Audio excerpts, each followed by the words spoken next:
신년 특별 집회와 기도의 셋째 날 우리에게 주시는 말씀은 요한복음 2장 1절로 11절 말씀을 통해 갖다 주라 하심에 갖다 주었더니 라는 제목으로 말씀을 전하며 셋째 날 우리에게 주시는 은혜를 풍성하게 받고자 합니다. 본문이 주는 구속사적인 메시지는 유대교의 율법 아래서 누릴 수 없었던 기쁨이 예수님이 가져다 준 은혜를 통해서 맛보게 된다는 것입니다. 그것이 본문이 주는 구속사적인 핵심 메시지입니다. 그러나 저는 오늘 구속사적인 메시지보다 우리가 살아가면서 삶에 종종 겪게 되는 어려운 문제들로 인해 기쁨을 잃게 될 때 그 기쁨을 다시 회복해 되는 원리를 본문 안에서 발견하며 전하고자 합니다. 본문은 우리가 너무나 익히 잘 알고 있는 말씀입니다. 모든 말씀이 다 하나님의 말씀이므로 진리가 담긴 말씀이지만 특별히 모든 사람들이 잘 아는 말씀일수록 그 속에 더 깊은 진리가 담겨져 있다는 사실을 우리는 알아야 됩니다. 쉽게 아는 말씀일수록 우리는 쉽게 지나쳐 버릴 때가 너무 많다는 것이죠. 오늘 본문 먼저 1절 2절을 보겠습니다.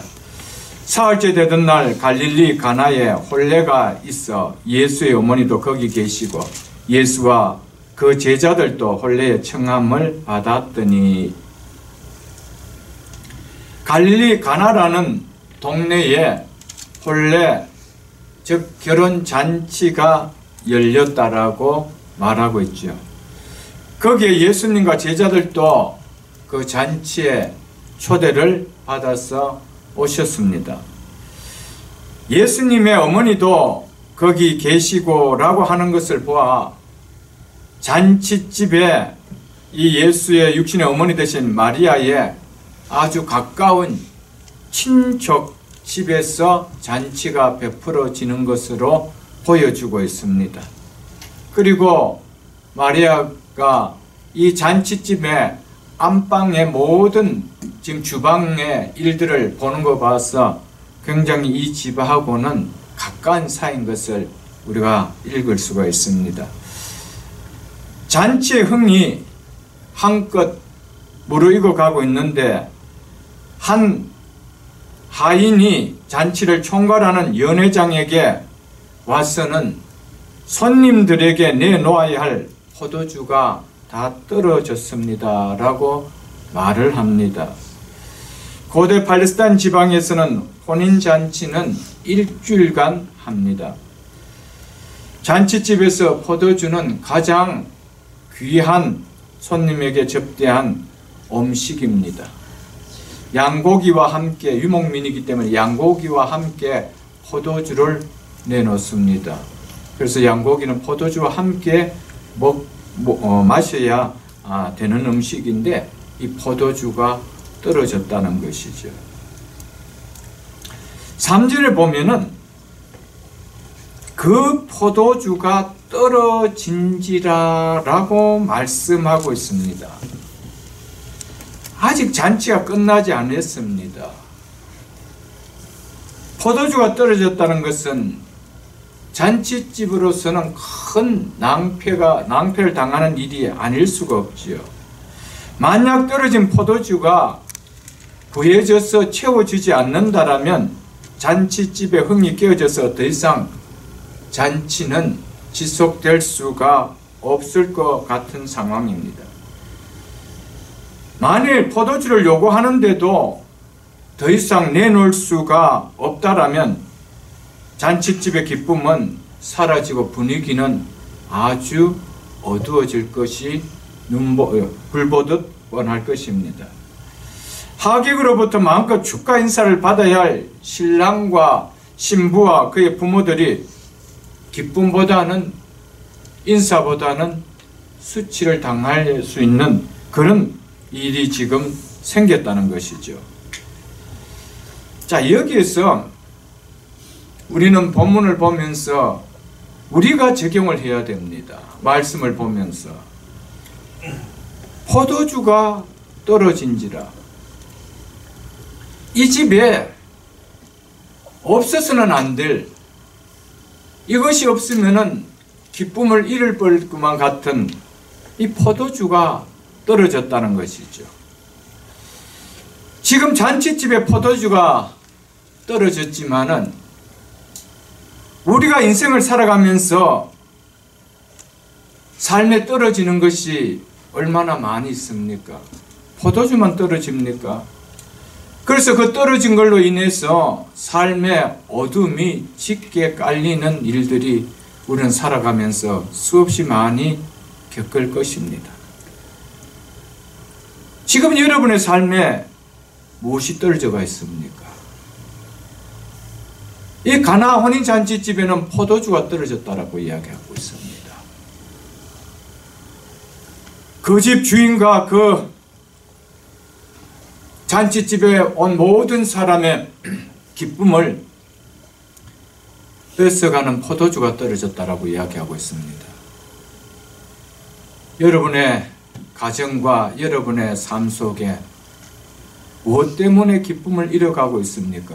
잃어버린 것이 뭐가 있습니까? 떨어진 것이 뭐가 있습니까? 그것만 채워진다면 다시 기쁨을 회복할 수 있는데 라는 그것이 무엇이 있는지 돌아보라는 겁니다. 우리 나름대로 떨어진 것들이 많이 있을 것입니다. 자녀들이 이렇게 믿음 생활 잘해줬으면 좋겠는데 한 믿음이 떨어진 부분들이 있고요. 남편이 이렇게 믿음 생활 잘해줬으면 좋겠는데 싶은데 남편의 믿음이 떨어져 있는 모습도 있고요. 사업이 좀 잘 됐으면 좋겠는데 사업의 인컴이 지난달보다 떨어지는 경우도 있고 우리 아이들의 지혜가 떨어지는 경우도 있고 우리는 수많은 떨어짐들이 있습니다.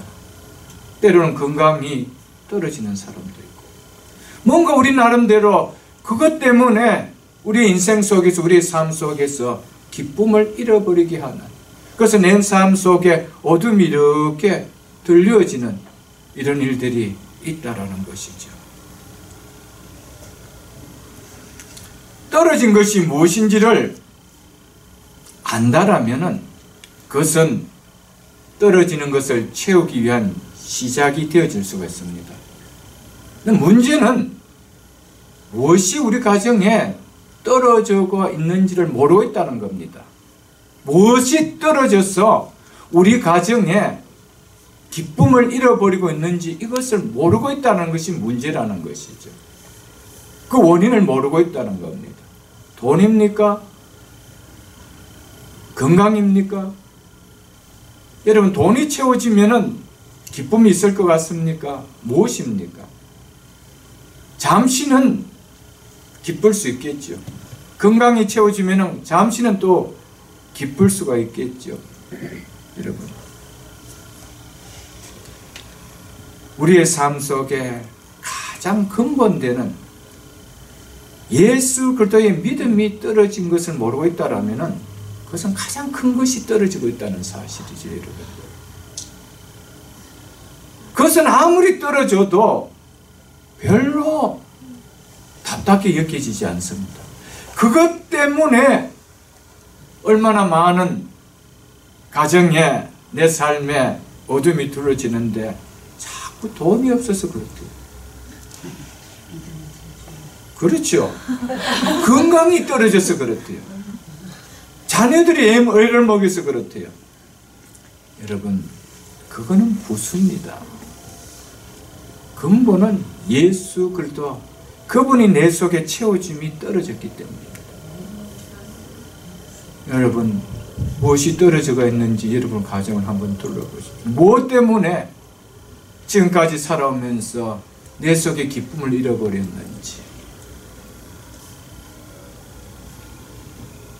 떨어진 것을 안다고 해도 떨어진 것을 채우는 방법을 모르고 있다라면은 우리는 계속해서 기쁨을 잃어버리는 어둠의 속에 삶을 살 수밖에 없습니다.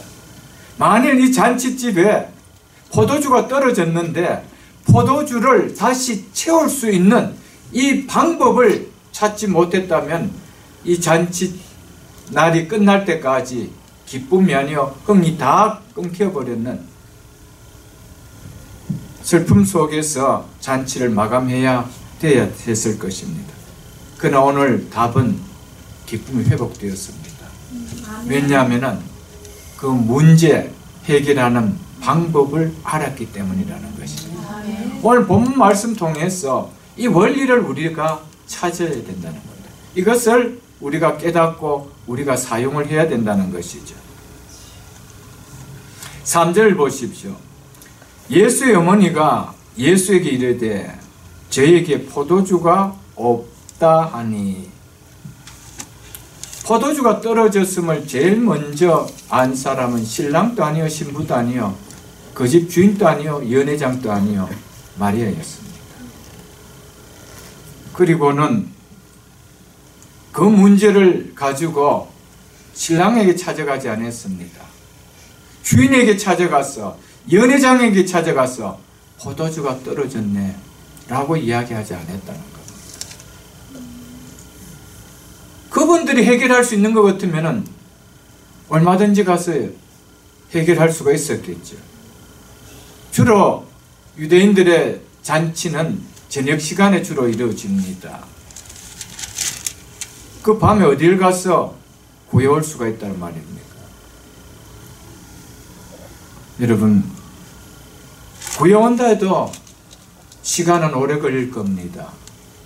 이미 흥은 끊어지고 주인을 향한 이 부름은 이 포도주를 채워달라라는 이런 요구들은 계속 되어질 거 아니겠어요, 여러분들? 이 마리아는 그 문제를 예수님께 가져갔다라고 이야기합니다. 여기서 저들에게 포도주가 없다라는 이 말은 잔치집에 포도주가 떨어졌으니 이 문제를 해결해 달라라는 간청의 의미로 한 이야기입니다. 마리아가 왜 예수님께 포도주가 떨어졌다라는 사실을 알릴까요? 알린 이유는 뭘까요? 해결해 달라는 말입니다. 통보가 아닙니다. 떨어졌으면 통보를 할 것 같으면 주인에게 통보를 해야 되죠. 연회장에게 통보를 해야 되죠. 예수님은 이 집에 손님으로 왔습니다. 손님에게 할 이야기는 아니잖아요. 이것은 포도주가 없으니 포도주가 없다라는 알리는 정도가 아니고 그것을 해결해 줄 것을 믿고 간청하는 것이라는 것이죠. 그래서 5절에 보면은 마리아가 하인들에게 예수님이 너희에게 무엇을 시키든지 그대로 순종하라라고 시킨 것을 보면은 해결해 줌을 믿지 못했다라고 한다면 이런 이야기를 하인들에게 시킬 수가 있나요? 예수님에게 청하면 예수님은 반드시 들어줌을 알았기 때문에 하인들을 불러서 예수님이 너희에게 뭐라고 시키든지 너희는 그대로 하라라고 부탁을 했다는 것이죠. 이것은 해결됨에 대한 확신이 있었기 때문에 한 얘기라는 것이죠. 여러분, 우리의 문제 해결 중에 하나는요, 예수님에게 그 문제를 가지고 가면은 반드시 해결된다라는 믿음을 가지고 가셔야 됩니다. 아멘. 이것이 열쇠입니다, 여러분. 아멘. 첫째는 없는 것을 발견해야 되고 없는 것이 채워지기 위해서는 내가 어떻게 해야 된다는 것을 깨달아야 된다는 겁니다. 부족함에 기쁨을 잃어버린 그 결핍의 체험의 방법이 뭐라는 겁니까? 기도라는 것이죠. 기도에는 반드시 이루어짐에 대한 믿고 찾아가는 거랍니다. 한번 보십시오. 4절에 보십시오. 예수께서 이르시되 여자여, 이건 존칭어입니다. 그래서 영어 성경 보면 dear woman이라고 이렇게 나와 있습니다. 귀나이라는 헬라어는 아주 존칭어입니다. 이거는. 그래서 여자여, 나와 무슨 상관이 있나이까? 라며 그 어머니에게 냉담하게 대답을 하죠. 그것이 나하고 무슨 상관이 있답니까? 이 집에 포도주가 떨어진 거하고 나하고 무슨 상관이 있다라고 나에게 그 이야기를 합니까? 아주 냉담하게 이야기합니다. 이것은 마치 예수님께서 귀신 들린 자기 딸을 치유해달라고 계속해서 간청하는 수로보니게 여인에게 자녀들의 떡을 취하여 개들에게 던짐이 마땅하지 않다라고 한 말씀과 거의 비슷한 내용입니다. 고줄이죠. 그 나와 무슨 관계가 있습니까? 나와 무슨 상관이 있습니까? 자, 여기에 중요한 우리의 잃어버린 것을, 잃어버렸던 기쁨을 채우는 우리는 메시지를 들어야 됩니다. 이것이 나와 무슨 상관이 있나이까? 이 일이 나와 무슨 상관이 있나이까? 이 집에 포도주가 떨어졌는 거 주님하고 상관없는 문제라는 겁니다. 우리 가정에 물질이 떨어져서 이달에 아파트 페이를 어떻게 해야 될지 그 주님하고 상관없는 문제라는 겁니다. 내 문제라는 겁니다. 우리는 살아가면서 하나님과 상관없는 문제들 같이 보이는 것이 너무 많습니다. 자녀의 문제, 가정의 문제, 기업의 문제, 여러 가지 문제들이 많이 있습니다. 그러나 나와 상관없는 문제를 주님과 상관 있는 문제로 만들어버리는 것, 그것이 문제를 해결하는 열쇠라는 겁니다. 아멘. 주님과 아무런 상관이 없게 보이는 그 문제를 주님의 문제같이 만들어버리라는 것이죠. 아멘. 주님의 문제니까 주님이 해결한다는 것이죠. 아멘. 그걸 내 문제같이 내가 계속 붙들고 있지 말라라는 겁니다. 아멘. 여러분, 주님과 상관없이 보이는 그 문제, 주님의 문제로 만드는 자가 지혜로운 자입니다. 믿으십니까? 아멘. 그걸 계속 우리가 붙들고 있다는 것이죠. 내 문제같이 붙들고 있다는 것이죠. 마리아는 주님과 손님으로 온 주님이시지만은 주님과 관계가 없는, 상관이 없는 문제지만 그 문제를 주님께 이양시켜 버렸습니다. 믿습니까? 아멘. 이것이요, 굉장한 믿음의 원리입니다. 주님의 문제를 만들면 그때부터 누가 고민하십니까? 주님이 고민하십니다. 아멘. 믿으십니까? 아멘. 근데 우리는 살아가면서 우리가 계속 우리의 문제로 고민합니다. 고민하고 있다는 것이죠. 자, 주님의 문제로 맡겨버리니까 마리아가 하는 것이 뭡니까? 주님이 알아서 한다는 거예요. 그래서 너희들에게 뭐라고 시키든지 너 그대로 하면 돼.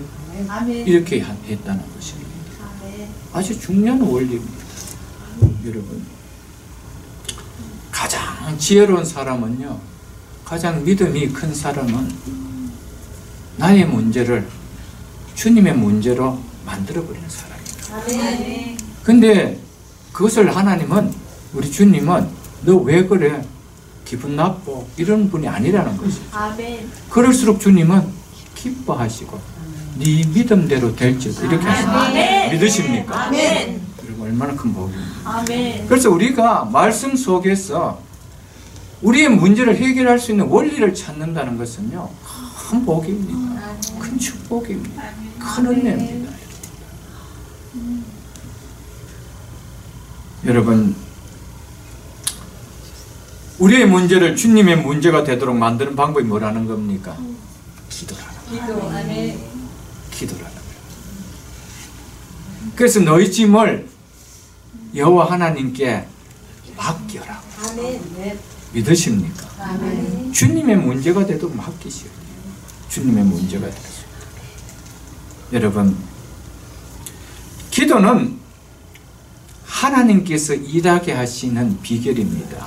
아멘. 그래서 에레미야 33장 3절에 보면은 일을 하시는 여호와, 그 일을 지어 성취하는 여호와가 이르시되 너는 내게 부르짖어라. 내가 네게 응답하겠고 네가 알지 못하는 크고 비밀한 일을 너에게 보이리라. 아멘. 자, 하나님은 당신 자신을 이야기하면서 나는 일하는 여호와라고 이야기했습니다. 그리고 그 일을 지어서 만들어서 성취하는 여호와라고 이야기합니다.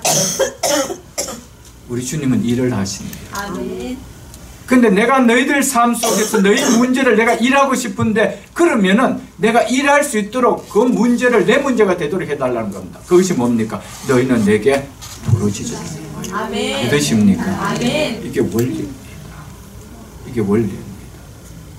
근데 우리는 너무나 인생을 살아가면서 예수를 믿으면서도 우리 속에 있는 문제들을 내 문제로 하고 계속 씨름하고 있다는 거예요. 얼마나 힘듭니까, 여러분? 주님의 문제로 만드십시오. 그분이 지혜자입니다. 아멘. 그분이 믿음이 큰 사람입니다. 아멘. 그것을 가르쳐서 믿음이 크도다. 네 믿음대로 될지다. 이랬죠. 아멘. 그것이 바로 자네 떡을 취해서 개들에게 줌이 마땅치 않다라고 했던 수로보니게 여인을 향해서 했던 얘기입니다. 네 믿음이 크도다. 네 믿음대로 될지다. 아멘. 여러분, 자기 문제를 내가 할 수 안고 있을 수가 없었어.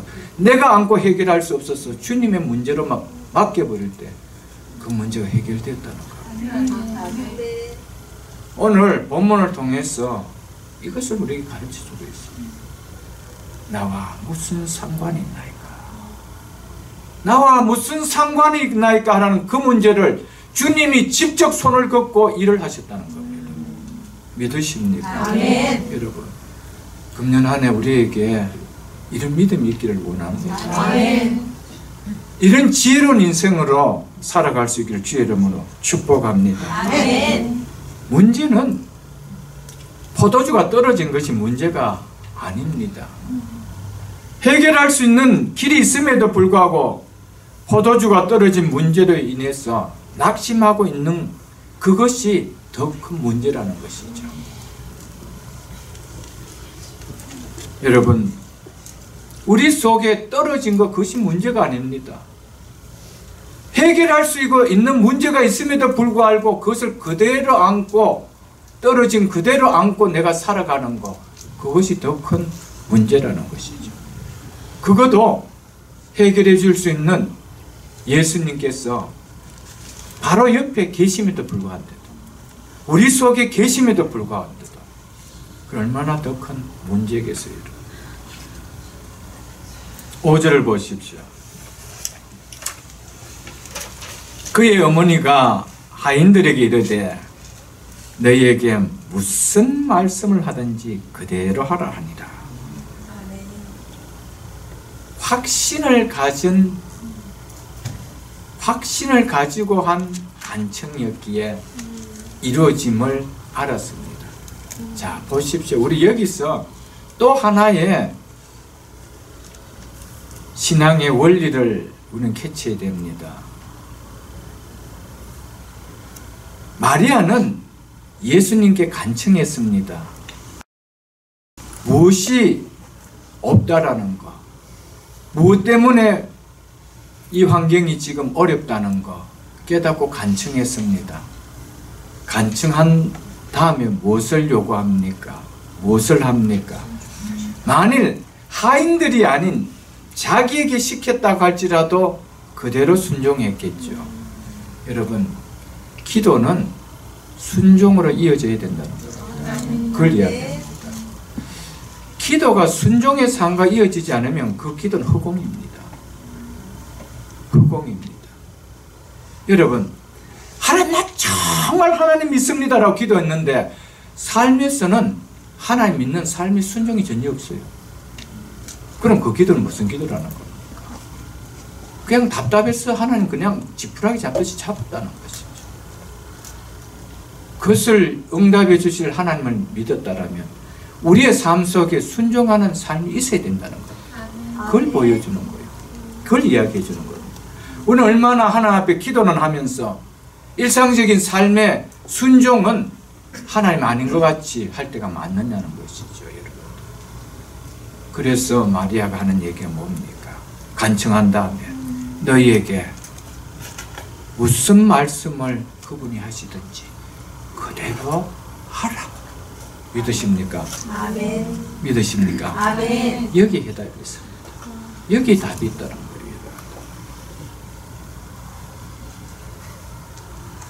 여러분,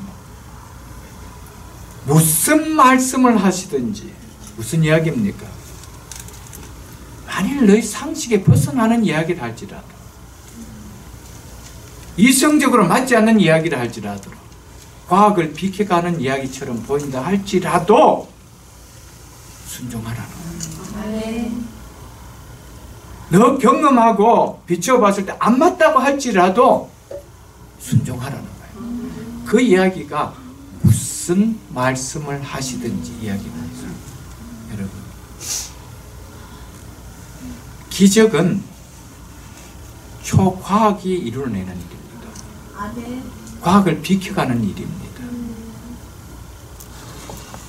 그런데 그것이 이루어지는 일에 어떻게 내 상식을 잣대를 갖다 댈 수 있느냐는 것입니다.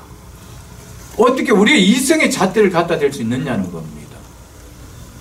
여러분, 기적은 이성을 넘어서는 바람이 있어야 돼요. 아멘. 넘어서면 확신이 있어야 됩니다. 그분이 누구라는 겁니까? 그분이 하나님이라는 겁니다. 아멘.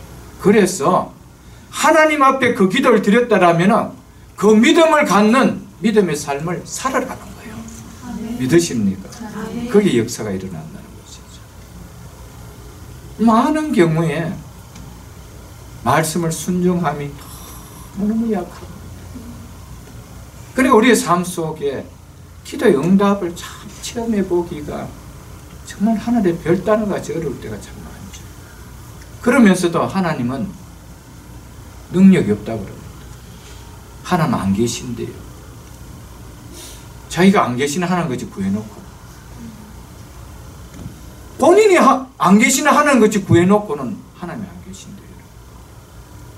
안 계시는 하나님 같이 믿음 생활하면서 안 계신데요. 여러분, 기적은 모든 사람이 맛보는 거 아닙니다. 성경을 보십시오. 한결같은 기적의 사람은 말씀에 순종했던 사람이었습니다. 아멘. 이 사실을 우리는 잊어서는 안 됩니다. 아멘.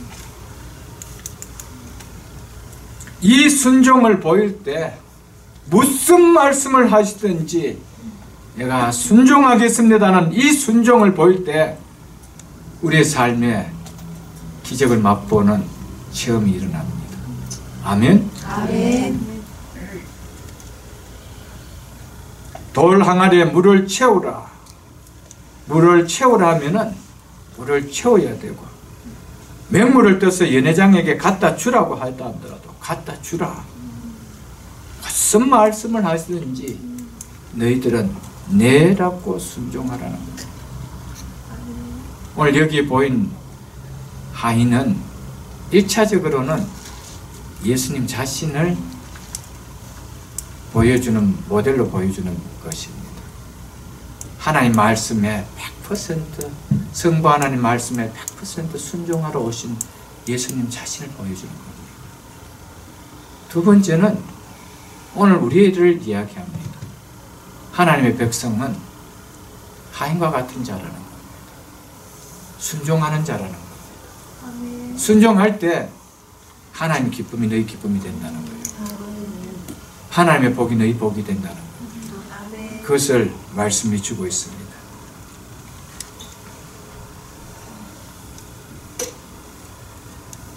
여러분, 오늘 제가 마리아의 역을 맡고 여러분들이 하인의 역을 맡았다고 생각하시고요.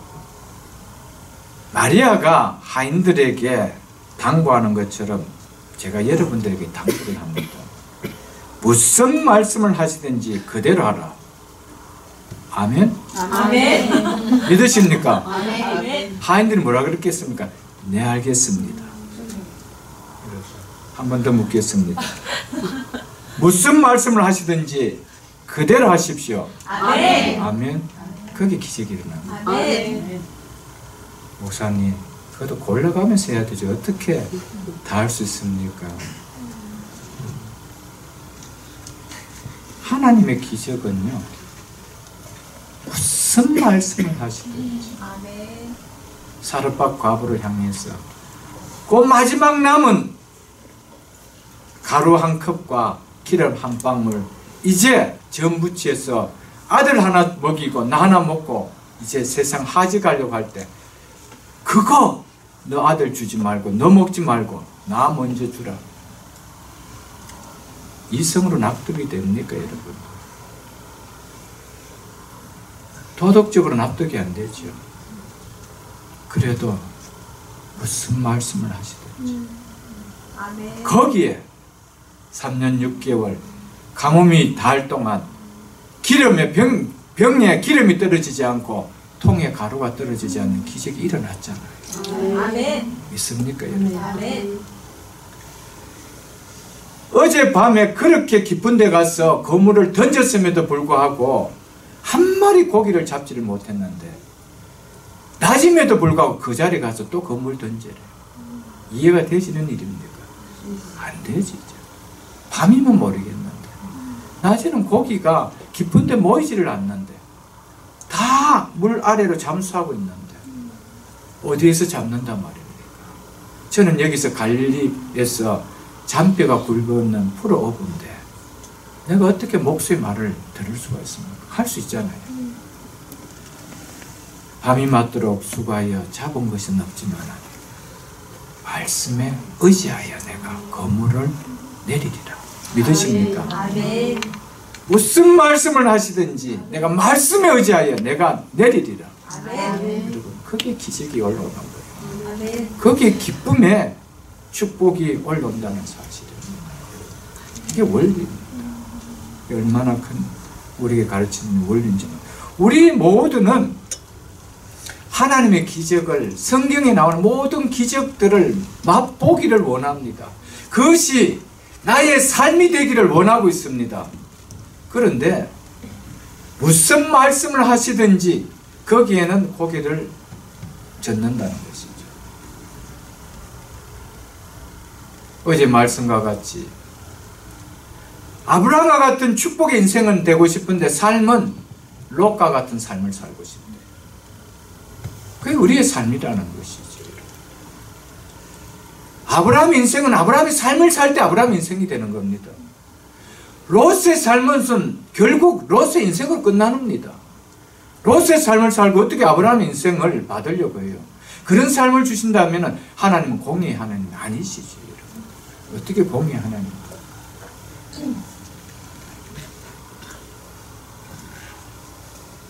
6절과 7절을 보겠습니다.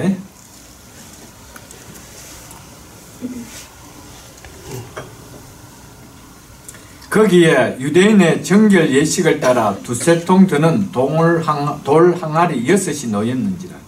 예수께서 그들에게 이르시되 항아리에 물을 채우라 하신즉 아기까지 채우니.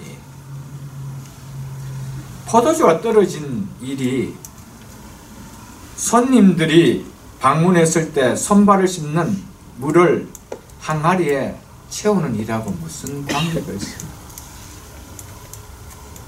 분명히 하인들은 먼저 마리아를 통해서 무슨 이야기를 들었습니까? 그분이 무엇을 시키든지 그대로 하라 할 때는 이것은 분명히 포도주 떨어졌는 문제를 통해서 지금 이렇게 하는 일이라고 생각했을 텐데 뭘 하고 있습니까? 손발 씻는 물을 담아 놓는 돌 항아리에 물 채우라는 겁니다. 여러분, 이게 쉬운 일일까요? 여러분, 밤에 우물이 가까이 있지도 않습니다. 마을의 우물들. 가서 그것을 길어서 6 항아리에 담는다는 거 쉽지 않습니다. 여러분, 그것을 순종했대죠. 어떻게 순종했대요? 항아리에 물을 채우라 하신즉 말씀하시지 않았습니까? 그래서 우리가 어디까지 채웠대요? 아기까지 채웠대요. 무슨 말입니까? 순종하되 적당하게 안 했단 말입니다. 채우라고 말씀했잖아요. 언제? 끝까지 채우라 했습니까? 아기까지 채우라 했습니까? 저희들 반 채웠습니다. 그럴 수 있잖아요. 순종 안 했는 거 아닙니다. 순종하는 신용했습니다. 다 했습니다. 여러분, 어떻게 순종했대요? 아기까지. 넘치는 순종을 했다는 겁니다. 우리 주님 이거 참 원합니다. 정말 이것을 원하고 있습니다. 여러분의 삶 속에 한번 하나님 앞에 한번 아기까지 버져서 물이 돌 항아리에 넘쳐 흘러나오는 그런 한번 순종을 한번 들어보십시오. 쓱 시키는 그 바운드리 안에 겨우 여러분 그 순종 말고 다른 사람들도 그 정도는 할 수 있는 그 순종 말고 여러분 주님 제가 아기까지 채웠습니다. 여러분 적당한 순종, 완전한 순종 주님 아실까 모르실까요? 아십니다. 우리 주님 아십니다. 여기에 하나님의 역사가 일어납니다. 여러분 만일 이들이 적당한 순종으로 반만 채웠다든지 6 돌 항아리에 3개만 채우고 3개는 안 비웠다든지 그랬을 때 그 다음에 순종이 뭡니까? 이 물을 떠다서 연회장에게 갖다 줘라 했으면 갖다 줬겠어요? 갖다 줬어요? 안 갖다 줍니다. 갈수록 태산이 일어납니다. 물 떠온 것만 해도 이거 가당치도 않은 요건데 했는데 어떻게 연회장에게 포도주를 갖다 줘야 될 이 잔에다가 맹물을 떠다가 어떻게 갖다 줄 수 있느냐? 안 맞는 일이라 안 합니다. 여러분 적당히 순종하는 사람은요 2번, 3번 시키면 신경 들립니다. 아닐 것 같습니까? 시키는 것이 거북스럽습니다. 힘듭니다. 여러분 기쁨으로 넘침의 순종으로 하는 자에게는 더 힘든 순종을 부탁해도 네 예수님 알겠습니다 이래 나옵니다. 여기에 우리의 삶에 변화들이 옵니다. 아멘. 우리의 삶에 우리의 인생에 꽃이 핍니다. 아멘. 어차피 순종하는 인생 목사에게 말고요 하나님 앞에 한번 순종해 보십시오. 아멘. 정말 주님을 위해서 한번 이들과 같이 이 하인들과 같이 한번 순종해 보십시오. 우리의 삶에 달라짐들을 우리가 체험할 것입니다. 여러분 만일 어떤 순종을 요구했을 때 그 순종함이 나에게 내키지 않으면은 순종하는 게 쉬울까 안 쉬울 거예요? 안 쉽습니다. 근데 마리아는 이렇게 요구했습니다. 네가 순종하기에 마음에 드는 것이든지 들지 않는 것이든지 무엇이든지 시키는 대로 다 하라. 여러분 2016년 우리의 삶 속에 나에게 맞는 거 내가 좋아하는 거 아니라도 한번 순종할 수 있는 은혜가 있기를 주의 이름으로 축복합니다. 네. 그때 우리의 삶들은 2015년하고는 다를 겁니다. 2015년 전의 삶하고는 우리가 다를 것입니다. 그때부터 돌 항아리에서 건지는 것은 기쁨을 상징하는 포도주일 겁니다. 맹물이 아닙니다. 포도주를 기어 올립니다. 길어 올리죠. 얼마나 은혜고 얼마나 축복입니까 여러분들. 여러분 부족함의 순종은요 여전히 모자랍니다. 만일 이 하인들이 셋 항아리만 채웠다면, 아니면 6 항아리를 반반씩만, 물을 길어오는데 힘들고 또 이렇게 너무 또 이렇게 무거워서 반만 들고 와서 반만 채웠다라면 여전히 포도주는 모자라는 거예요. 여러분, 흉내내는 순종은요, 여전히 우리의 삶 속에 기쁨의 결핍을 느끼고 살아갑니다. 주님은 당신 자신이 기쁨입니다. 기쁨입니다. 주님 오신 목적은 우리에게 기쁨을 주시려고 오셨습니다. 그래서 그분께서 첫 표적을 일으키는데 어디에서 일으키셨습니까? 병원에서 안 일으켰습니다. 잔치집에서 일으켰습니다. 기쁨을 상징합니다. 잃어버렸던 기쁨을 회복시키려 오셨습니다. 기쁨을 맛보기 위해서 어떻게 하라는 겁니까? 순종이 필수라는 겁니다. 하나님 앞에 순종해서 기쁨을 잃어버린 사람이 있었나요? 성경은 한 사람도 없습니다. 8절을 보십시오. 이제는 떠서 연회장에게 갖다 주라 하시며 갖다 주었더니 똑같이요. 항아리에 물을 채우라 하신즉 아구까지 채우니 갖다 주라 하매 갖다 주었더니. 우리로 이야기하면은 말씀을 읽었음에 그대로 적용했다 이 말이죠. 큐티를 했는데 그를 그대로 오늘 적용했다 이 말입니다. 여러분,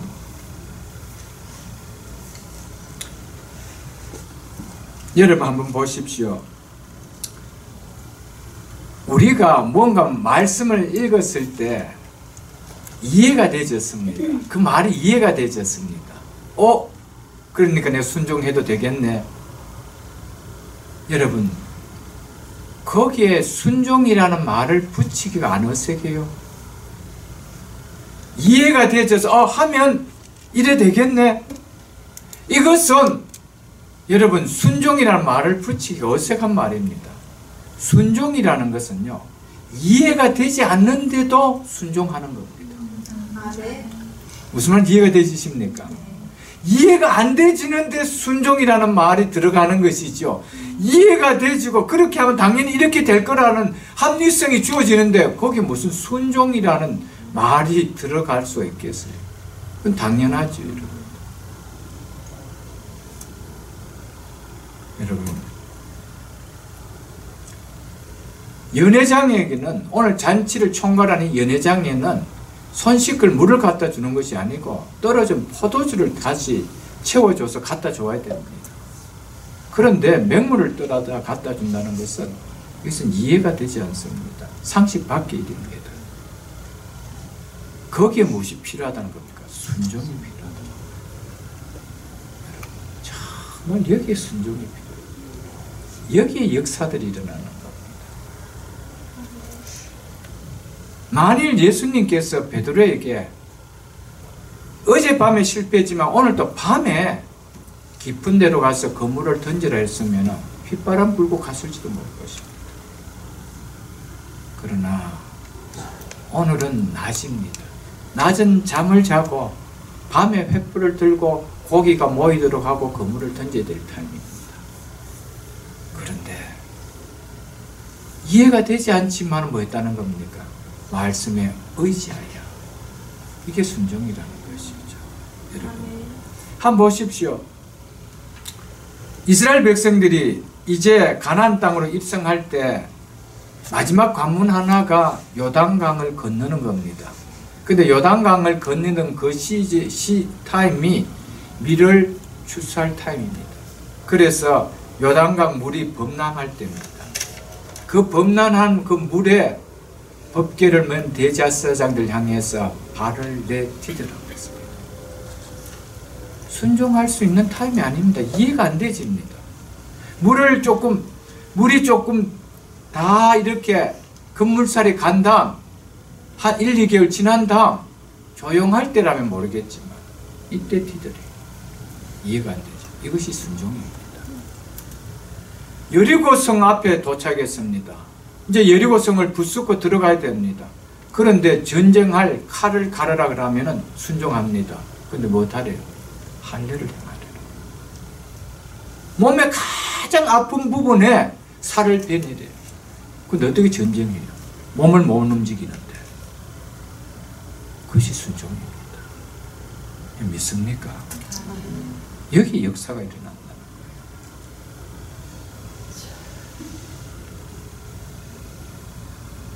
여러분, 이처럼 순종은요, 내가 이해돼서가 아닙니다. 하나님의 말씀이기에, 말씀하신 그분의 성품을 내가 믿기에, 말씀하신 그분의 권위를 내가 받아들이기에 순종하는 겁니다. 말씀하신 분은 누구십니까? 전능하신 하나님입니다. 그래서 순종하는 거예요. 무에서 유를 만들어내신 그분입니다. 홍해를 가르시고 마른 땅을 내신 분이 그분이십니다. 그분에게 순종합니다. 그분은 신실하신 분입니다. 우리를 잘못되게 하시는 분이 아닙니다. 그 성품을 믿기에 그래서 순종하는 거예요, 여러분. 여기에 풀리는 역사가 일어납니다. 여호와를 경외하는 이 삶 속에서 우리의 인생이 풀리는 역사가 일어난다는 것이죠. 얼마나 우리가 예수를 믿으면서 그분 앞에 순종하는, 그분을 그분 대대로 인정해주는 삶을 살아가고 있는지 돌아보라는 겁니다. 여리고성을 무너뜨리는 거. 그럼 여리고성을 무너뜨리는데 돌 하나씩 들고 돌아가면서 성을 향해서 던져라든지 로프를 준비하고 올라타고 가라든지 뭐가 있어야 되는지. 매일 하루 한 바퀴 돌아요. 다 돌았지. 오늘 쉬고. 자, 내일 또 돌자. 또 돕니다. 6일 동안 돌아. 7째 날엔 7번 돌아요.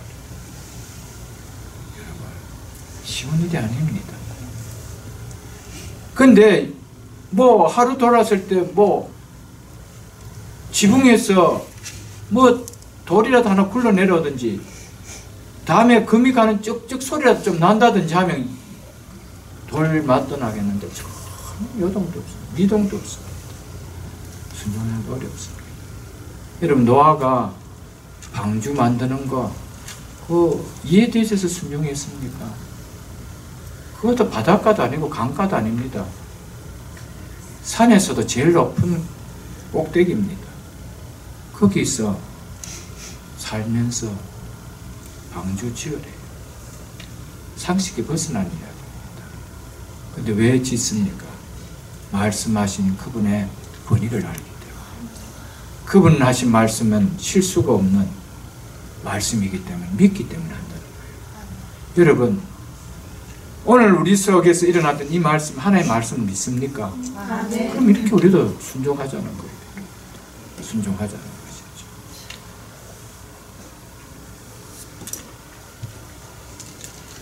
기적이 따르는 믿음은요, 내용을 보고 순종해서 일어나는 것이 아니라는 것이죠. 기적을 베푸시는 그분을 알기 때문에, 그분이 누구신지 알기 때문에 내가 순종한다. 그랬어요. 하나님을 높이는 믿음을 드러내면 드러낼수록 그 삶은 삶을 살면 살수록 나에게 많이 나았습니까? 유익입니까? 유익이죠. 근데 우리는 왜 그걸 안 하냐면은 불편하기 때문에 못한다는 것이죠. 잠시의 불편함, 잠시의 손해범 때문에, 잠시의 내 그렇게 함으로 말미암아 내 잃어버리는 유익 때문에, 이익 때문에 그렇게 뭐 한다는 것이죠. 여러분, 순종하다라는 헬라어 휘파쿠오라는 이 단어는요, 이 단어는 이 합성어입니다. 순종하다는 이 단어, 휘파쿠오라는 이 단어는 아레서라는 휘포라는 단어하고 듣다라는 아코라는 이 단어가 합성된 말입니다. 그래서 휘파코 순종하다라는 단어입니다. 무슨 뜻입니까? 순종하다는 것은 말씀하신 분 아래에서 듣는다 이 말입니다. 그 말씀하신 분보다 내가 아래에 있기 때문에 그 말씀하신 분을 말씀을 내가 뭐 한다는 것이죠? 무조건 듣는다 이 말이죠. 근데 교만한 자는 말씀 위에 서는 자입니다. 이 말씀이 옳네, 이 말씀이 그러네, 이거 말씀 내게 유익이 되네, 이거 유익이 안 되네, 내가 가리는 거예요. 옥숙을 내가 가리는 거예요. 이익되는 것은 듣겠고 불편한 것은 안 듣겠다는 겁니다. 이것은 순종이 아닙니다. 말씀 아래에 선 것이 아닙니다. 내가 말씀 위에 서서 내가 말씀을 군림하고 있다는 것이죠. 그것을 가리켜서 교만하다. 그래서 성경은 하나님은 교만한 자를 물리치시고 겸손한 자에게, 즉 말씀에 순종한 자에게 은혜를 주신다고 이야기했습니다. 하나님의 은혜, 하나님의 기적, 하나님의 축복, 겸손한 자에게 줍니다. 순종하는 자에게, 말씀하신 자보다 아래에 있어서 그 말씀을 하인같이 내가 듣겠나이다 하는 자에게 준다는 사실인데 얼마나 중요한 진리인지 모릅니다.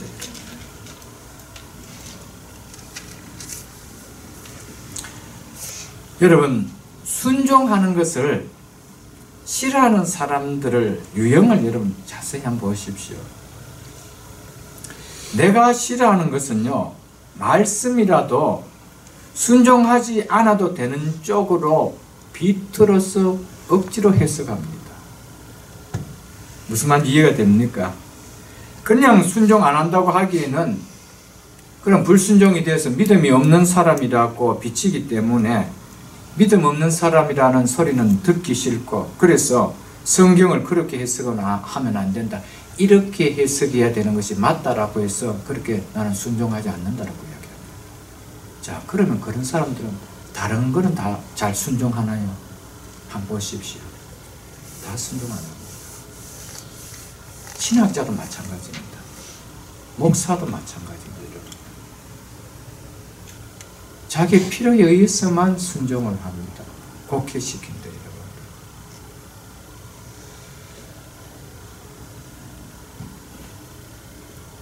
그분이요, 그런 분들이 평소에 늘 하나님 앞에 10의 1조를 바치고 왔던 신앙생활 했던 사람은요, 목사 때도 그대로 합니다. 그때 안 했던 사람들은 꼭 그때 자기를 정당화시킨다. 그럼 지금까지 해온 사람들 뭡니까? 지금부터가 맞는 말씀입니까? 그전에 다 엉터리였거든요. 엉터리 했던 사람들에게 하나님 그 은혜를 통해 약속했던 복을 누리고 살게 합니까? 여러분, 다른 거라도 잘 순종하면은 그런 이야기는 정당할 수가 있어요. 근데 다른 건 또한 순종 안 한다는 거예요. 그런데 하나님 앞에 순종하는 사람은 가림도 없습니다. 다 순종합니다. 주를 지키라면 내 주를 지키겠습니다. 11조라면 11조 하겠습니다. 주일도 안 지켜. 11조도 안 해. 요즘은 다 그 율법이래. 왜 하자는 겁니까? 무엇이 순종하는 겁니까? 여러분, 그냥 순종하십시오. 말씀은 그냥 순종하십시오. 여러분, 이 다음 하나님 나를 써보십시오. 그게 잘했는지 잘못했는지 여러분들 하나님 앞에서 판정받을 것입니다. 어떤 신학자, 어떤 목사의 말에 헷가닥하지 마십시오. 그분의 신앙이 정말 믿음으로 사는지 보십시오. 그렇게 이야기하는 사람, 그 자녀들이 그렇게 살도록 훈련시킨지 보십시오. 저도 11조 안 하면 편합니다. 제가 받는 사례에서 11조 하고요. 그럼 저도 좋죠. 안 하면 좋죠. 그거 아니에요. 목사도 주일 성수 안 하면 얼마나 좋을까요? 예배 한 번 되고 다 점심 먹고 다음 주 만납시다 이러면 얼마나 좋을까요? 그럼 저도 편안하죠. 쉴 수도 있고. 안식일을 거룩하게 지키라니까 지키는 거예요. 내 것을 도적질 하지 말라고 하니까 안 하는 거예요. 그냥 지키는 거예요. 거기 무슨 토달할 것이 뭐가 있나요? 아무것도 아무것도 할 것이 없어요. 오늘 말씀 아래에 서십시오. 아멘. 거기 하나님의 역사들이 일어나고요. 거기에 삶에 하나님이 채워주심을 맛보죠. 여러분. 저는 주의를 지키고 예수를 믿고 나서 지금까지 주의를 지키고 11조를 해서 잃어버린 거 하나도 없었습니다. 손해본 거 하나도 없었습니다. 그 이상의 채워주심을 받았습니다.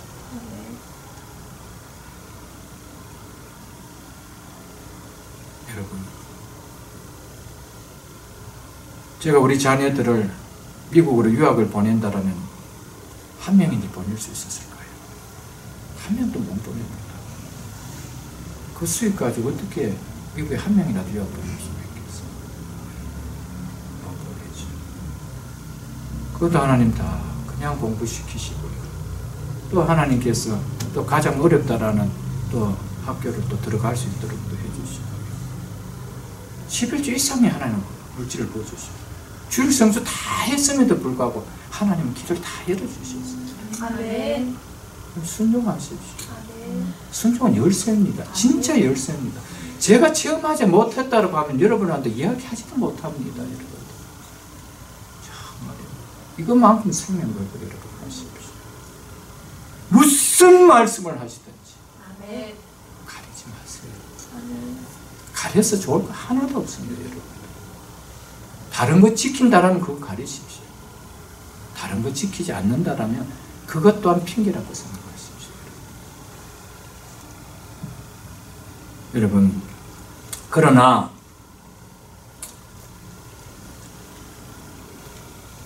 우리가 저는 집회를 하면서 이런 생각을 잠시 해봤습니다.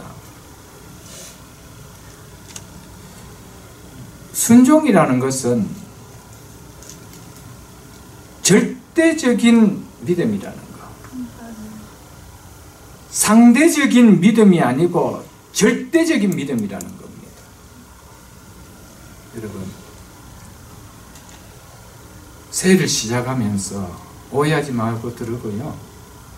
이것을 시편 141편에 6절 말씀인가 그렇죠. 말씀으로 여러분들 받아보시면 굉장히 은혜가 되어지는 말씀입니다. 제가 그냥 한번 찾아서 읽어드릴게요. 시편 141편을 한번 여러분 보십시오. 5절 말씀입니다. 141편 905쪽입니다. 905쪽입니다. 5절 말씀 제가 읽어드리겠습니다. 의인이 나를 칠지라도 은혜로 여기며 책망할지라도 머리에 기름같이 여겨서 내 머리가 이를 거절하지 아니할지리라. 아멘. 여러분, 의인이 여기서는 두 분류라 그랬죠. 제사장이든지 한 분류는 의로우신 예수 하나님을 이야기한다라고 이야기했습니다. 제가 말씀을 전할 때 나를 칠지라도 그것을 은혜로 여기며 책망하는 말을 할지라도 머리에 기름같이, 머리의 기름은 제사장과 선지자들과 왕에게 붙는 영광을 이야기합니다. 영광스럽게 여기며 거절하지 않는다고 이야기합니다. 오늘 제가 이야기하는 거 이런 식으로 좀 받아들여라 이 말인데 여러분. 여러분들 뭐 어떻게 하려고 하는 얘기가 아니고요. 내년 집회는 여러분 꼭 그렇게 하시라는 겁니다. 여러분, 신년 집회는요, 하나님께서 특별히 우리 성도들의 가정에 주실 축복을 준비해 놓고 열는 겁니다. 아멘. 어느 교회든지 가보십시오. 신년 집회를 다 합니다. 거기다가 플러스 특별 새벽 기도회까지 길게 하는 교회는 40일 기도도 하고요. 보통 2주 특별 새벽 기도 하지 않았습니까? 그래서 특별하게 신년을 하나님께서 성도들의 가정에 주실 축복을 하나님 준비하시고 불러 모은 겁니다. 여러분. 그런데 그것을 준비하고 불러 모으시는데도 불구하고 반응하는 반응이 각각 다릅니다. 적극적인 참석이 있느냐 하면은 상황에 따라 상황에 따라 상대적인 참석이 있습니다. 내 상황이 이러니까, 형편이 지금 이러니까 이럴 수가 있습니다. 여러분, 이 두 분류 속에 하나님 주시는 복이 같을까요, 다를까요? 죄송하지만 다릅니다. 확연하게 다릅니다. 내가 무슨 일이 있어도 우리 가정을 위해서 이번에 준비한 집회라고, 하나님께서 열어주신 복을 주시기 위한 집회라고 생각하고, 여러분들 조그만 수입 덜 내가 챙기더라도 클로즈하고 미루고 온다라는 그 복은 다르다고 생각합니다. 그거 이상 하나님 저는 채워준다고 확신합니다. 왜냐, 내가 손해를 잃고 나오기 때문에. 하나님 그렇게 하시는 분 아닙니다, 여러분. 그런데 그거 다 하고 내가 없는 시간 내가 나오겠다. 그건 믿음이 달라요, 여러분. 그건 상대적인 믿음이에요. 이거는 여러분을 책망해서가 아니고요, 여러분에게 축복해 주고 싶어서 그래요. 여러분들 축복하고 싶어서 그래, 목사가요. 정말입니다. 여러분들 축복하고 싶어서. 그런 좀 결단의 믿음들이 있었으면 좋겠다 싶어서 그래요. 그런 용기, 클로즈하는 수 있는 용기. 여러분, 저는 지금까지 교회 집회를 하고 뭐 하면서 한 번도 교회가 하는 행사 속에 밀어보질 않았습니다. 평신도 때부터. 그게 교회 사랑하는 마음 아니에요. 그게 주님 사랑하는 마음 아니에요. 내 상황이 이러니까 피하고, 이러니까 피하고. 여러분, 무슨 말씀을 하시든지 이번만큼은 제가 순종하겠습니다. 이것이 연마다 달라지는 우리 좀 믿음이 됐으면 좋겠습니다. 매년 4일 집회하는 거 반 나오고 반 참석하고, 한 번 나오고 한 번도 안 나오고, 여러분 이러지 마시고, 정 그러시면 저를 좀 생각해 주십시오. 나흘간 이 집회를 준비할 목사가 얼마나 힘들겠는가. 긍휼을 좀 베풀어서라도 한번 나와 주십시오. 무슨 말 이해가 됩니까? 잔치를 다 준비해 놨는데, 숟가락 젓가락 반찬 다 놨는데 초인종이 아무도 안 눌려줘. 집에 오는 사람이 없어. 그 심정 좀 이해하십니까? 여러분들 위해서 하나님 준비해 주신 거예요. 여러분, 믿음의 질을 조금 높이십시오. 순종은요, 믿음과 정비례합니다. 믿음이 곧 순종입니다, 여러분. 이 순종에 곧 축복이 안기고요, 은혜가 부어진다는 사실이죠. 그래서 열왕기하 4장에 보면요, 엘리사가 선지생도의 부인의 딱한 사정을 듣죠. 남편 선지생도가 세상을 떠나고 나서 빚도 많이 지고 해서 딱한 사정을 듣습니다. 이 부인에게 엘리사가 뭐라고 이야기합니까? 동네에 가서 이웃들에게 빈 그릇을 많이 빌려오라고 하지 않습니까? 그래서 순종하고 빈 그릇을 빌려오지요. 그랬을 때 엘리사가 뭐라고 이야기합니까? 아들과 함께 방에 들어가서 빌려온 그릇을 가지고 들어가서 한 병 남았는 그 기름병을 가지고 그 빌려온 그릇에 부으라고 이야기했습니다. 빌려온 그릇이 어떻게 됐을 때요? 다 되었을 때 병의 기름이 그쳤더라고요. 이게 무슨 말이고 하면요, 순종한 만큼의 은혜가 부어진다 이 말입니다. 만일 그가 저쪽 동네까지 가서 그릇을 더 빌려왔더라면 그가 채웠습니다. 요 정도 하면은 무슨 일인지 모르게 뭐 때문에 빌려왔을까? 요 정도로 빌려왔기 때문에 그 정도 끝났습니다. 여러분, 4일간 사모하는 그릇하고요, 이틀간 사모하는 그릇하고요, 하루 사모하는 그릇하고 부어지는 은혜가 다릅니다, 여러분. 절대 같다고 생각하지 마십시오. 안 받아도 나는 괜찮다고 생각하면 괜찮는 거고요. 하나님이 부어주신 축복이 아니면 난 살 수 없다고 생각하면 생명 거십시오. 금년 한 해 하나님이 부어주신 생명, 축복이 아니면 난 살 수 없다고 하면, 여러분, 한 날 저녁 시간, 여러분 스톱해도 삽니다. 아이들 학원 스탑시켜도 삽니다. 그 아이들 안 망합니다. 아멘. 여러분, 하나님 주신 복이 더 크지 않아요, 여러분? 아멘. 이 정도의 믿음은 우리가 좀, 이 정도가 뭐 믿음이 큰 거 아니죠, 이거는요. 당연한 거 아니에요, 여러분들. 재직이라면. 재직 정도 되면 당연한 믿음이죠, 여러분들.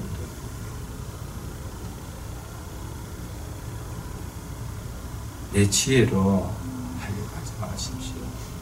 하나님 함께 보십시오. 아멘. 하나님 여러분의 삶을 책임 안 져주시는 거예요. 책임져 주십니다. 아멘.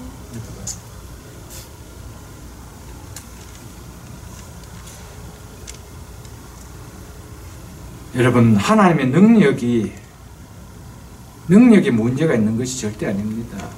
하나님 능력을 체험하지 못하는 나의 불순종에 문제가 있다라고 깨달으십시오. 지금까지 살아오면서 여러분, 기도와 함께 순종은 하나님께서 일하시는 비결임을 여러분 잊지 마시고요. 9절 보십시오. 연회장은 물로 된 포도주를 맛보고도 어디서 났는지 알지 못하되 물돈 하인들은 알더라. 꺼져가던 잔치집의 흥이 다시 일어나는 순간 아닙니까? 그렇죠. 이 기쁨을 누가 알려? 물돈 하인들은 알더라. 여러분, 순종해 본 사람만이 이 맛을 압니다. 아멘. 여러분의 삶 속에 순종 때문에 가져온 간증들이 있어야 돼요. 하인들처럼 이야기할 수 있는 간증이 있어야 된다는 거예요. 아멘. 여러분, 이것은 누구에게 선택된 것이 아닙니다. 모든 사람들에게 다 주어지는 겁니다. 그러나 순종하는 자만이 알 수 있는 복입니다. 맛볼 수 있는 복입니다. 아멘. 맛볼 수 있는 복이죠. 순종의 결과는 이 하인의 말처럼 물돈 하인들은 알더라는 기쁨입니다. 순종의 결과는 잃어버렸던 아픔의 회복입니다. 꺼져갔던 흥이 일어나는 사건입니다. 순종입니다. 이것이. 순종.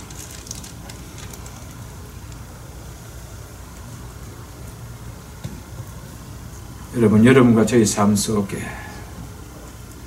물돈 하인들은 알았다는 이 고백이 연말에 가서는 우리 모두가 간증할 수 있는 고백이 될 수 있게 주의 이름으로 축복합니다. 아멘.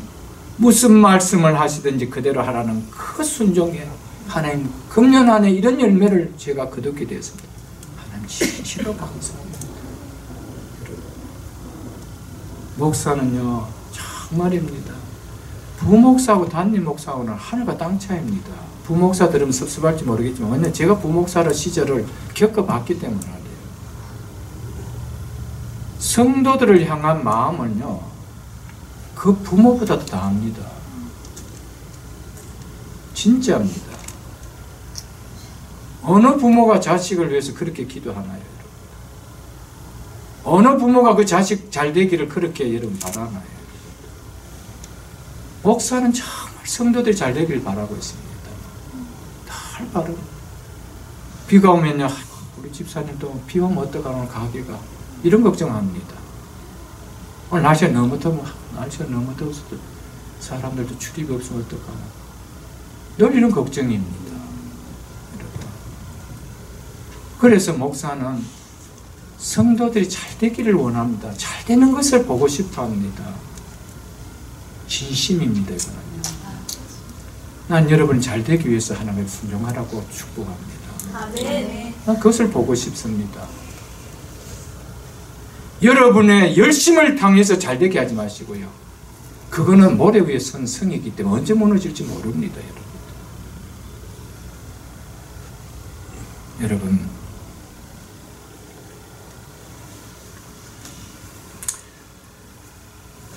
만일에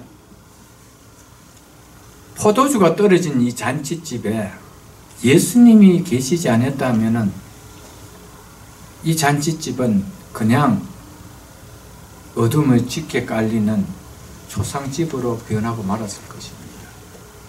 그런데 이 집이 어떻게 다시 흥할 수가 있었습니까? 깨어졌던 흥이 다시 일어날 수가 있었습니까? 거기 예수님이 계셨기 때문에. 자, 문제는 여러분과 저에게 다 예수님 계십니다. 그렇지 않아요? 그도 영이 계시지 않으면 그도인이 아니라고 이야기했습니다. 다 예수님 우리와 함께하고 있습니다. 문제는 이 집에 예수님이 들어오셨지만은 그냥 손님으로 두었다라면, 한 방에서 즐길 수 있는 손님으로 두었다라면 이런 일이 일어났습니까? 안 일어났습니다. 하인들에게 이분이 무슨 말을 하시든지 너희들은 들어야 된다라고 주인을 세웠다는 겁니다. 여러분, 우리의 인생의 기쁨은 예수님을 주인으로 삼을 때입니다. 여기서 일어납니다. 우리는 얼마나 예수님을 주인으로 삼느냐는 것이죠. 그냥 거실에 이렇게 밀어놔 놓고 필요하면 한 번씩 예수님 나 이거 필요한데요, 이런 정도로 여러분 하고 있는 것이 아니냐는 것이죠. 예수님을 주인으로 삼으라고. 주인으로 삼을 때 역사 일어납니다. 여러분의 기업 속에도 예수님을 주인으로 삼으십시오. 주인님, 제가 무슨 말씀하든지 제가 순종하겠습니다. 여러분, 주인으로 삼아놓고 무슨 말씀이 아닙니다, 내가 가르쳐 듣겠습니다, 이건 주인 아닙니다. 여러분. 누가 주인입니까? 내가 주인이죠. 내가 주인. 여기에는 역사가 일어나지 않습니다.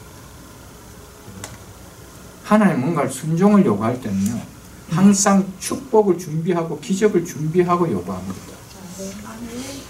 그 요구를 여러분들 체험해 보셨나요? 맛보셔야 될 거 아니에요. 분명히 집회가 끝나면은 여러분의 가정과 일터 속에 분명히 하나님 주신 은혜들이 있을 겁니다. 저는 분명히 있다고 믿습니다. 그것을 여러분 좀 사모하자는 거예요. 하나님 이번 신년 시작하면서 내 주를 통해 주시는 은혜가 뭘까? 송구영신 예배를 통해서 하나님 새해의 문을 열면서 주시는 은혜가 뭘까? 이런 사모함이 있어야 된다는 거예요. 이런 사모함이 있어요. 받아도 되고 안 받아도 되고 여러분, 그러지 마시고요. 우리는 예수님을 상대적인 주인이 아닌 절대적인 주님으로 여러분들 모셔야 된다는 사실을 여러분들 잊지 마십시오. 말씀을 순종할 때 살아 운동력이 있는 말씀이 우리 속에 능력을 행하는 역사가 일어난다는 거예요. 하나님 말씀은 살았고 운동력이 있습니다. 살았고 운동력이 있는 그 말씀 앞에 우리가 순종할 때 그 말씀이 내 삶 속에, 내 가정 속에, 내 기도 제목 속에서 능력을 역사한다 이 말입니다. 그런데 말씀을 순종 안 하는데 어떻게 살아 운동력이 있는 그 말씀이 운행하실까요? 기적을 일으킬까요? 그래서 시편 107편 20절에 보면은 그가 그의 말씀을 보내어 그들을 고치시고 위험한 지경에서 건진다 그랬습니다. 말씀이 능력입니다. 말씀이 기적을 일으킵니다. 여러분, 말씀이 축복을 가져다 줍니다.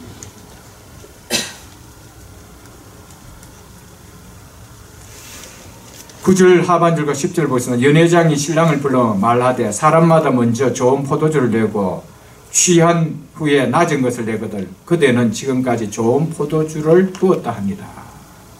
여러분, 말씀에 순종한 결과가 뭡니까? 전보다 좀 더 좋습니까? 덜 좋습니까? 더 좋다는 거예요.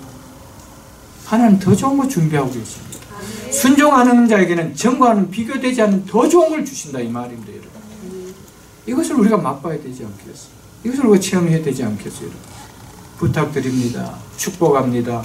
2005년보다 더 좋은 은혜를, 더 좋은 복을, 더 좋은 삶의 질을 2006년에 받아 누리실 주 이름으로 축복합니다.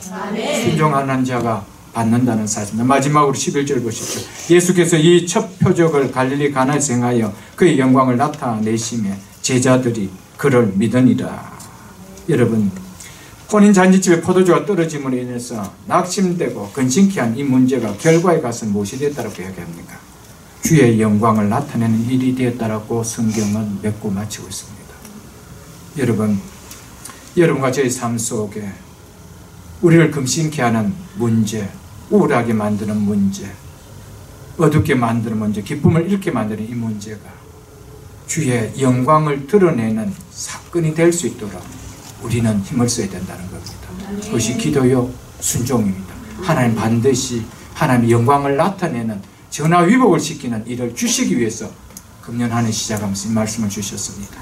2015년 여러분들을 아프게 했고 힘들게 했고 우울하게 했고 기쁨을 앗아갔던 그 문제가 2016년에 하나님의 영광을 드러내는 기쁨의 일이 될 수 있기를 주의 이름으로 축복합니다.